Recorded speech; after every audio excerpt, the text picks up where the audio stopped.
प्रणालीसह ऊर्जा म्हणून पुनर्जन्म. धडा 18. परजीवी संबंध. चॅप्टर 18. Parasitic relationship.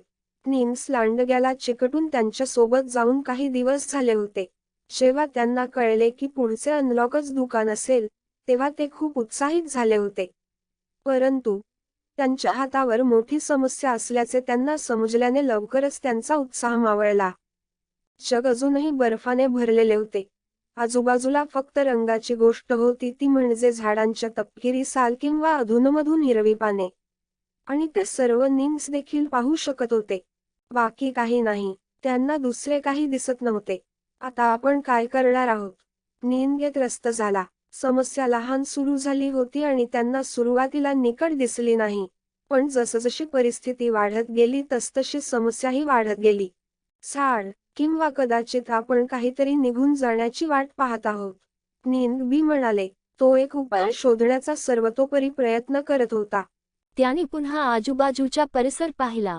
ते सर्व सारखेच दिसत असताना निम्सना माहीत होते की ते विशाल भिन्न असलेले ते गाव जिथे आहे तिथून शेकडो किलोमीटर दूर नाही तर ते डझनभर आले होते.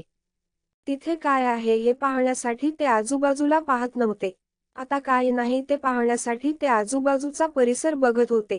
लांडगा पॅक. जेव्हा त्यांनी लांडग्याच्या नेत्याच्या शरीरावर पहिल्यांदा उडी मारली तेव्हा त्यांना त्यातून मिळत असलेली सतत 450 ऊर्जा पाहून त्यांना आनंद झाला.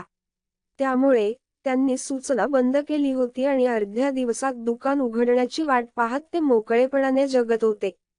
मात्र दुकानाचे कुलूप न उघडल्याने त्यांचा गोंधळ उडाला. त्यांना सिस्टीमने नोटिफिकेशन्स पुन्हा उघडायला लावल्या आणि कळले की त्यांना जेमतेम 5 एनर्जी मिळत आहे. हे कशामुळे घडले असावे याबद्दल सुरुवातीला त्यांना खरोखरच आश्चर्य आणि धक्का बसला.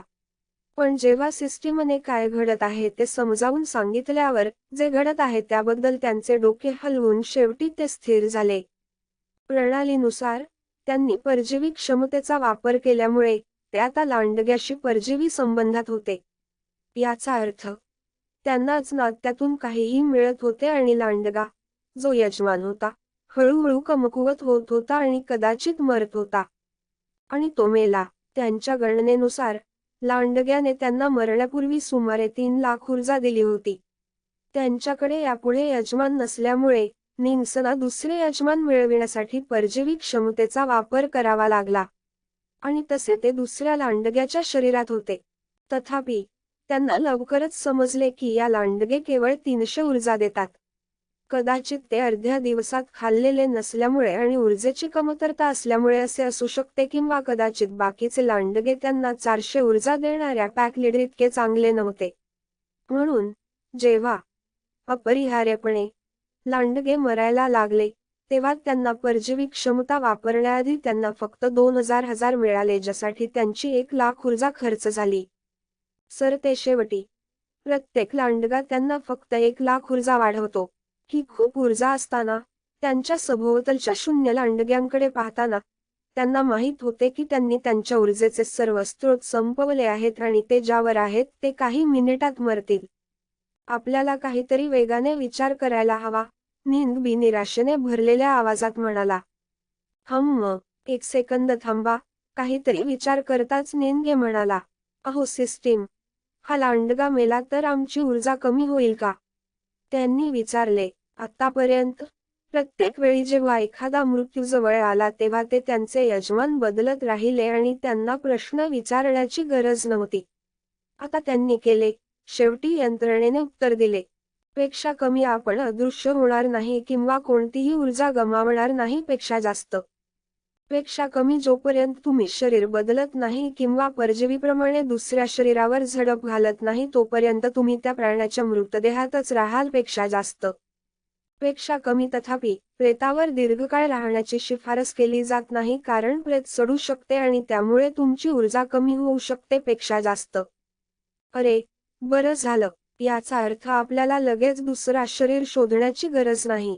निम्स सुटकेचा उसासा टाकत म्हणाला. हो, आणि हिवाळ्याचा हंगाम असल्याने मला वाटत नाही की आपल्याला लांडग्याच्या सडण्याबद्दल काही काळ काळजी करावी लागेल, निम्स म्हणाले, कारण त्याने लेव्हिटीमध्ये अधिक आराम दिला. शेवटी लांडगा मरण पावला आणि निम्सही तिथेच थांबले. हलू न शकणाऱ्या झाडावर त्यांना 1,00,000 ऊर्जा वाया घालवायची नव्हती, म्हणून त्यांनी त्याऐवजी दुसऱ्या प्राण्याची वाट पाहण्याचा निर्णय घेतला. एखादा प्राणी किंवा राक्षस आल्यावर यंत्रणेला उठवायला सांगून ते बेशुद्ध झाले. आजूबाजूच्या डझनभर पक्ष्यांच्या ओरडण्याने ते लगेच जागे झाले. त्याच प्रजातीचे किमान 20 पक्षी होते. त्यांचे शरीर माफक प्रमाणात लहान होते, परंतु ते रक्ताने तहानलेले दिसत होते, कारण ते मृत लांडग्याच्या प्रेताकडे गेले आणि त्यावर चावण्यास सुरुवात केली. अरे नाही, आपण ऊर्जा गमावणार आहोत. निंग बी ओरडले. सिस्टम, परजीवी सर्वात जवळचा पक्षी, निंगी ओरडला. ते ताबडतोब लांडग्यापासून पक्ष्याकडे चेतना बदलतात.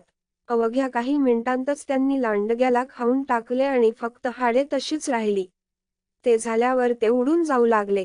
पक्षी एका तुकडीत उडून गेले आणि निंगला माहीत होते, लांडग्यांवर जे घडले तेच नशीब या पक्ष्यांचे देखील होणार आहे.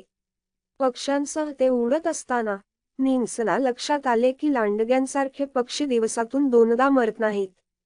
मला वाटते कारण ते अन्न खात राहतात, निंगी म्हणाले. हो, पहिल्या दिवसानंतर लांडग्यांनी कधीच काही खाल्ले नाही का? निंगबी देखील आत आला. मात्र त्यामुळे त्यांना काही फरक पडला नाही.